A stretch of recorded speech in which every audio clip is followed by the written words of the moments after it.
பள்ளி என்னடா அம்மா வந்து ஒரு வெட்டியோட இருக்கேன் அப்படின்னு நீங்க நினைப்பீங்க. இது வந்து என்னோட ஃப்ரெண்டு எனக்காக எனக்கு ஒரு கிஃப்ட் அனுப்பிச்சு விட்டுருக்காங்க. என்னன்னா எனக்கு அமைச்சிருக்காங்க அப்படிங்கிறத நான் உங்களுக்கு சொல்றேன்.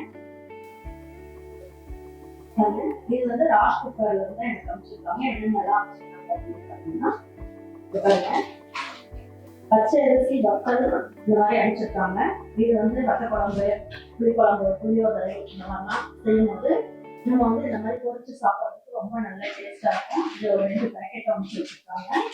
பேக்கிங்கும் பார்த்தீங்கன்னா நல்லா பக்காவா வந்துருக்கு. நன்னாரி சிரப் தான் அமைச்சுட்டு இருக்காங்க. இந்த சிரப் கொஞ்சமா ஊற்றி நீங்க லெமன் போட்டுட்டு நீங்க வந்து நல்லா கலந்துட்டு ஐஸ் கியூப்ஸ் போட்டு குடிச்சு பாருங்க. உடம்பு வந்து நல்லா குளுக்குளுன்னு இருக்கும். ரொம்ப நல்லா இருக்கும்.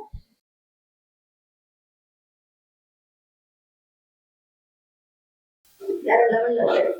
ஐஸ் கியூப்ஸ் இருக்குதுன்னா ஐஸ் கியூப்ஸ் போடுங்க. அப்படி இல்லைன்னா ஐஸ் வாட்டர் இருந்தாலும் ஐஸ் வாட்டர் போட்டுருவீங்க. ரொம்ப நல்லா இருக்கு. கண்டிப்பா இந்த வெய்ய காலத்துக்கு உங்களுக்கு நல்ல யூஸ்ஃபுல்லா இருக்கும்னு நினைக்கிறேன். இப்போ வந்து சீசன்ல இருக்கிறது அப்படின்னு பாத்தீங்கன்னா மாங்காய் ஊறுகாய்.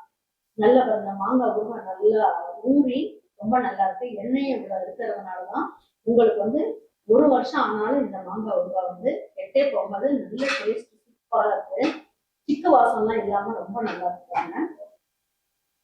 பார்த்த உடனே நல்ல ஒரு தட்டு நிறைய ஒரு சாம்பார் சாதம் போட்டு இந்த ஊறுகாயை வச்சு சாப்பிடணும் போல இருக்கு.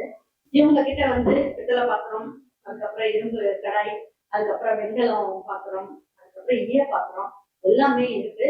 இவங்களோட தரம் என்னன்ட்டு இவங்க கிட்ட வாங்கினவங்களுக்கு தெரியும். ஏன்னா நான் நிறைய பாத்திரம் வாங்கியிருக்கேன். ரொம்ப நல்லா இருக்கு. இதோட வெப்சைட் நம்பர், வாட்ஸ்அப் நம்பர் எல்லாமே உங்களுக்கு கொடுக்குறேன். வேணுன்றவங்க இதை கண்டிப்பா வாங்கி சாப்பிடுங்க. ரொம்ப நல்லா இருக்கு. நல்லா வாசனையாவும் இருக்கு.